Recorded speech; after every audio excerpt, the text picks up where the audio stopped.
Olá e bem-vindos ao quarto episódio da Caixa de Pedras. E neste episódio vamos falar sobre Sócrates, Pulgasari e interpretação.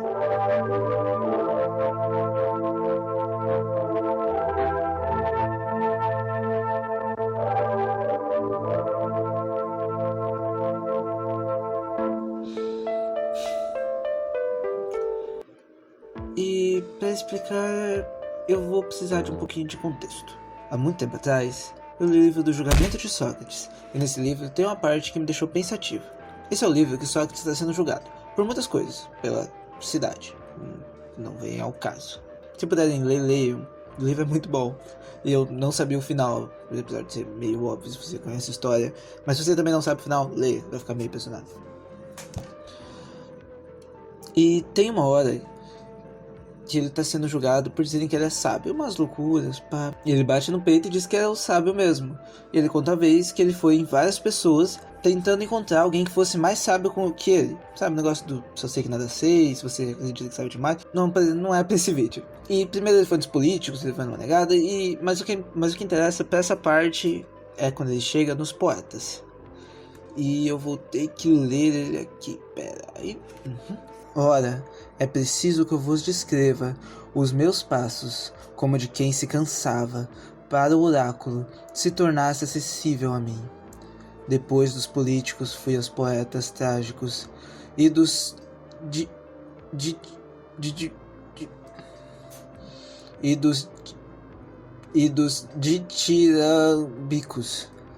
ditirâmbicos fui aos outros, convencido de que entre esses eu seria de fato apanhado como o mais ignorante dentre eles. Tomando, pois, os seus poemas dentre os que me pareciam mais bem feitos, eu lhes perguntava em que queriam dizer, para aprender também alguma coisa com eles.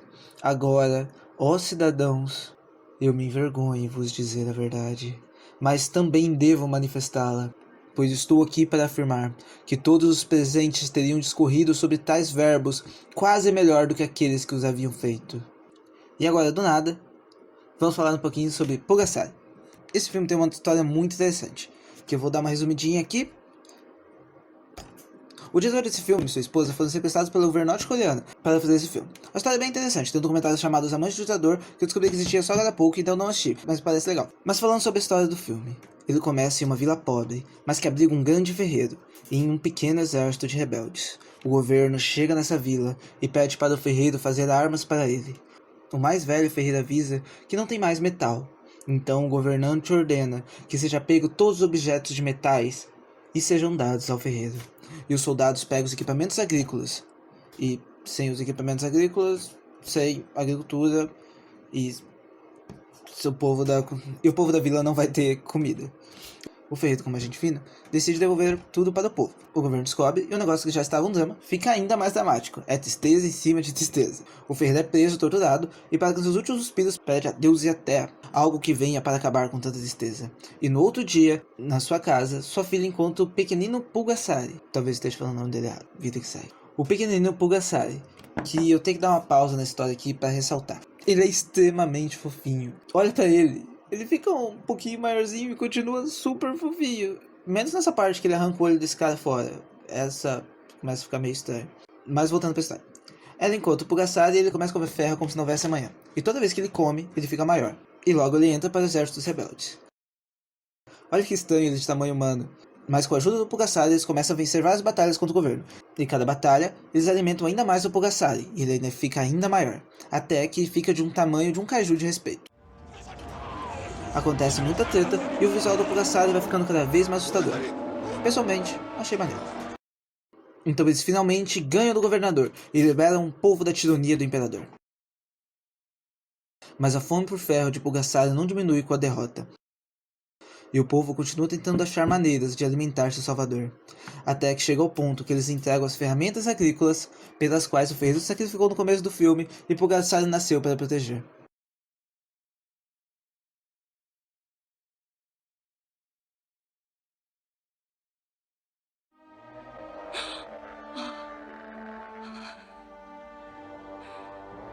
이제 이 나라엔 쇠붙이가 들 장이 날 테지.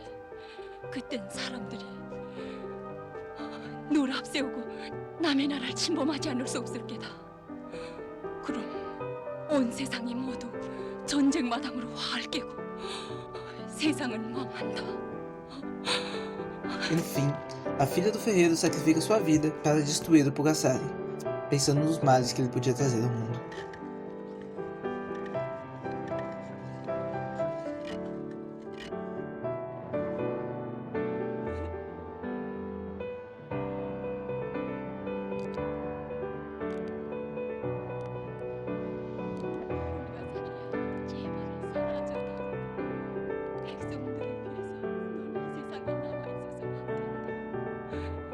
Tá, fiz a minha parte de explicar mal explicado como é que é o filme. Não ficou muito bem explicado, desculpa. Mas agora vamos pensar um pouco sobre a mensagem do filme. De primeira, parece que o filme tem uma mensagem anti-feudalismo, anti-monarquia. Parece uma metáfora propagandizada sobre o surgimento da Coreia do Norte. São trabalhadores que lutam contra a monarquia vilanesca e a tirania dos ricos e conseguem uma vitória heróica. Mas, e o Pulgasari, que no final representa uma ameaça a todos com sua fome insaciável? Tem um canal chamado Anciente Cinema, que eu estou roubando boa parte desse roteiro deles, assistam lá se puder, vai estar na descrição. E ele tem a teoria que Pulgasari seria a União Soviética, que ajudou a Coreia do Norte a se estabelecer e foi sua maior aliada. Mas chegou um momento que o governo da URSS começou a ter relações com a Coreia do Sul, que por sua vez pode ter sido, com certeza foi entendido como uma trairagem. A partir daquele momento, a Coreia do Norte deveria parar de confiar em seu gigantesco aliado e se virar sozinha. Mas tem uma teoria que diz que o filme poderia ser muito bem, ao invés de uma propaganda norte-coreana, uma crítica ao governo norte-coreano. Afinal, o diretor foi sequestrado e obrigado a fazer o filme. Imagina assim, o povo da vila continua sendo o povo da Coreia, e a monarquia continua sendo a monarquia, os ricos e tudo mais. Mas, agora o Pulgasari não seria mais a União Soviética, seria o governo da Coreia, que ajudou muito o povo durante o tempo da Revolução, mas depois de vitorioso vive uma vida de luxo, e o povo sofre e continua pagando tudo que tem ao monstro que eles mesmos criaram. E no final, quando a filha do fazendeiro tenta avisar o povo para não alimentar mais o Pulgasari, e eles não escutam, a mensagem é direta ao povo da Coreia, que vive uma situação muito precária. Ainda tem mais algumas interpretações que pode tirar. A primeira teoria que eu tive sobre o filme, quando eu descobri a história, é que ele representaria o capitalismo, sabe? A Coreia do Norte é comunista e tal. E eu pensei assim, o capitalismo ajudou o povo, nós, quando mais precisava, na luta contra a monarquia e tal, distribuição de riqueza. Mas com o passar do tempo, o capitalismo para de ser um aliado e se transforma em um inimigo. A sua fome insaciável continua depreciando o povo, que por sua vez não deveria mais confiar na monarquia e nem no capitalismo. A solução seria o comunismo. Tem uma interpretação que é muito interessante, que diz que sobre o filme é sobre uma lei da Coreia do Norte, que é sobre a militarização do país. Assiste o vídeo lá do estou falando errado, do Anciente Cinema lá para ver. Mas, então, qual é a verdadeira identidade desse filme? Qual a metáfora? Qual a intenção do autor? A verdade é que eu não sei. E provavelmente ninguém sabe com toda certeza.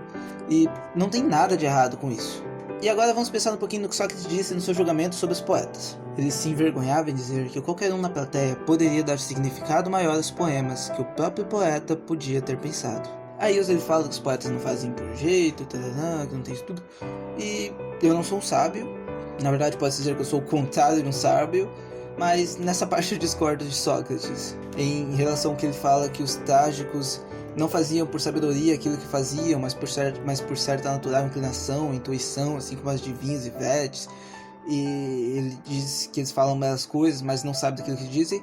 Na verdade, os poetas têm sim muito mérito por estarem fazendo e muito estudo, mas não é sobre isso que eu quero dizer aqui. Eu não quero dizer que o autor seja burro, ou que a intenção do autor não importe no contexto da obra, como se o texto não passasse um piquenique, em que o autor traz as palavras e o leitor o sentido. Parafraseando Humberto Eco, que muito tempo depois disso começou a discordar dessa mesma frase que ele falou. Em um nível pessoal, principalmente, a interpretação vai muito longe. Afinal, uma obra de mídia, uma obra de arte, nunca é só uma obra de arte. Ela sempre vai significar alguma coisa diferente para pessoas diferentes.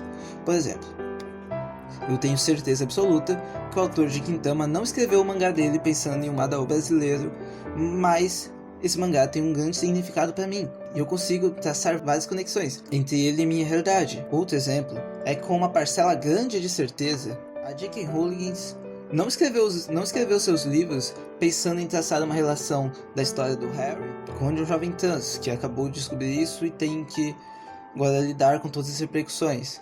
Mas isso não impediu de milhares de pessoas se inspirarem nos livros dela. E no fundo, o que eu quero dizer mesmo é que eu vou falar algumas coisas muito estranhas no futuro nesses vídeos, se tudo der certo, como Mark Simpson dos Sete Anões, Cultura da Periferia, uma cena da Scorpia, Amor e Pokémon, o filme do Mewtwo lá, e sabe sei lá o que mais. E quando eu estiver falando sobre isso, talvez pareça que eu estou lendo demais sobre essas obras, e ficando meio louco, e talvez eu esteja mesmo, ou não, e tá tudo bem.